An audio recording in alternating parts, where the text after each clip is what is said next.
Bom dia, alunos, alunas, alunos, né?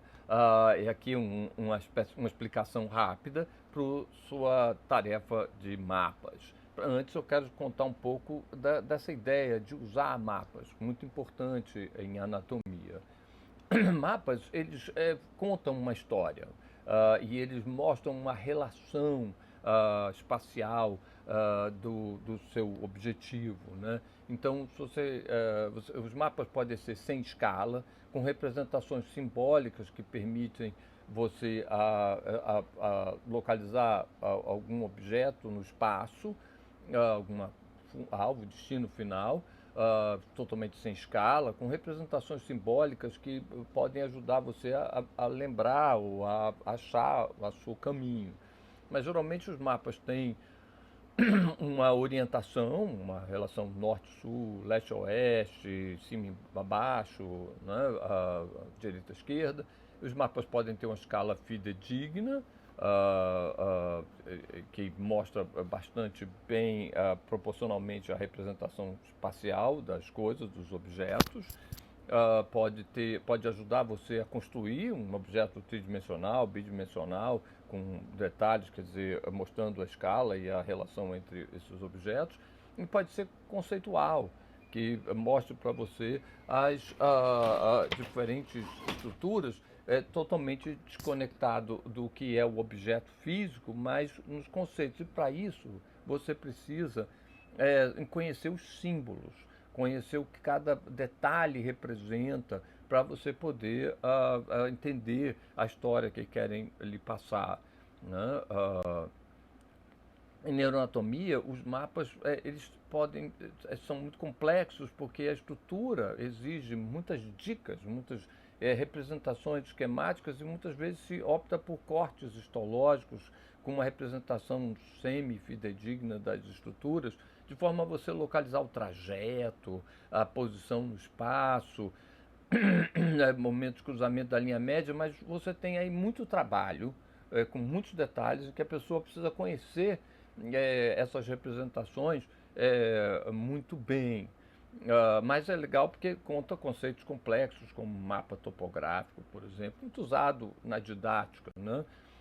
Esses mapas são ótimos, mostram mesmo a topografia em diferentes cores, médio lateral, uh, o caminho, o trajeto, por exemplo, passando pela cápsula interna aqui, descendo pela ponte. Para isso você precisa conhecer essas estruturas anatômicas, mas você tem um trabalho excessivo de mostrar essa representação. O ideal é mostrar uma ideia idealizada e não fidedigna, que nunca é. Né? E aumenta muito a complexidade, por exemplo, se você precisar colocar muitos circuitos de uma vez. A imagem fica complexa e trabalhosa. Para isso se desenvolve na ideia de circuitos eletrônicos, né? Mas mantendo alguma representação espacial. Então você tem o córtex cerebral, você olha para isso, vê o hipocampo, tem algumas dicas que te diz o que é aquela região, bulbo olfatório, a hipófise, a retina, o cerebelo, a medula espinhal aqui, ó, representada simplesmente, simplificadamente, o bulbo, o mesencéfalo. Olha como o mesencéfalo está grande em relação ao que ele é ao todo do sistema nervoso, porque tem muita coisa para mostrar aqui, muitos circuitos.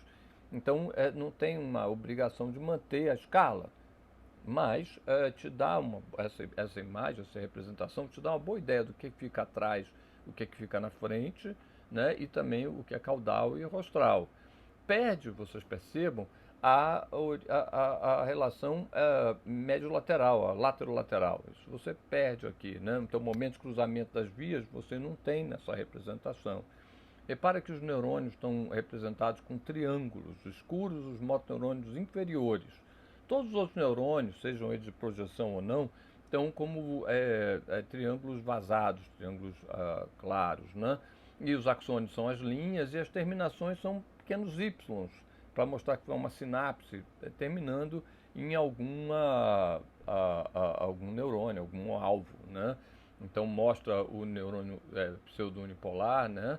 Neurônio sensorial primário, mostra os axônios, os motoneurônios em músculo, em glândulas, né? mostra os neurônios do córtex descendo para a medula, mas não tem a representação de médio lateral. E aqui você tem um outro modo de mostrar, em planta baixa também, né, bilateral, mostrando onde cruza, direita e esquerda. Essa é uma representação de todo o sistema nervoso de roedor de novo, bilateral.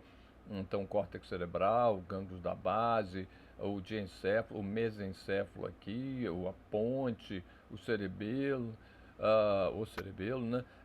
E a medula espinhal, inclusive as terminações dos motoneurônios nos membros superiores e inferiores, né? Isso pode ser feito para qualquer espécie, então, por exemplo, essa é uma sugestão para um cérebro humano, mostrando que, dependendo do que você quer mostrar, você pode aumentar as regiões e você dá várias dicas do que elas são. Por exemplo, claramente isso aqui é o córtex, eu não estou vendo o bulbo olfatório aqui, mas tem os gânglios da base, tem o diencéfalo, tem o mesencéfalo, a ponte, o bulbo espinhal, a medula espinhal, que é o cerebelo, numa imagem só. Muito fácil de você traçar vários circuitos, como no exemplo anterior. Aí a gente vem para a tarefa. Então essa é uma outra mapa bilateral também, bastante mais simplificado. E o que vocês têm que fazer é, nesse mapa em branco, identificar essas regiões, da onde são esses cortes, em que nível mais ou menos aqui, que regiões são representadas aqui, e isso você tira do que você aprendeu em aula. Em como é que é o córtex, quem está, onde, quem relaciona, quer dizer, onde que é o tálamo, esse espaço aqui, que é um espaço vazio, né, que deve ser um ventrículo, aqui, olha só, isso aqui é um trajeto de via, né, bilateral. Então você tem que encontrar essas regiões, reconhecer elas, perceber que qualquer coisa, por exemplo, aqui embaixo, qualquer viradinha é uma dica de espacial, né? Bem simplificada, do que é aquela estrutura. E uma vez identificado isso, vocês vão desenhar os circuitos que eu coloquei lá na tarefa, né? Um dos três, precisa ser os três. E aí você escolhe e coloca, né, neurônios, vocês vão ver aqui, por exemplo, eu botei um exemplo, né, que havia córtico rubral e rubro espinhal em azul, e aqui é vestíbulo espinhal. Então tem três vias aqui mostradas num mapa só, e você vê que para a representação anteroposterior ele usou cortes histológicos. Então vou mostrar para vocês aqui, né, isso, né, a ação da via e os cortes histológicos, e aqui dentro dos cortes você tem onde estão passando os trajetos ou os corpos celulares dessas estruturas, né? Você vê, né, a rubro espinhal é bem lateral e a vestíbula espinhal é bem medial, né? E aqui mostrando onde elas terminam, na medula espinhal, né? E a representação tem que ser bastante simples. O que é o neurônio? É uma bolinha aqui nesse caso, representa vários neurônios, né? Uma via, né? Vários axônios. E aqui o trajeto, você vê que ele passa por um lugar específico. É muito importante você entender, saber o que será isso. Aí você tem que descobrir o que é, onde essa via, esse trajeto está passando e onde ele termina. Você está vendo aquele Y lá, representando a sinapse, né? Faz uma conexão ali. E aí tem um segundo neurônio, esse que vai cruzar a linha médio DC nessa via. E aqui tem a representação onde estão essas células nos núcleos vestibulares. Desenhou os núcleos vestibulares com uma representação topográfica bastante interessante, onde eles estão, dá para ver onde eles estão, mais ou menos, nesse mapa, né? E mostra como eles descem medial e anterior aqui para a medula espinhal, e aqui vai ser lateral, a gente vê aqui, para a medula espinhal. E então é isso que vocês precisam fazer para aquelas vias. Eu espero ter ajudado, espero que isso ajude. Qualquer coisa, entre em contato, e boa sorte para vocês.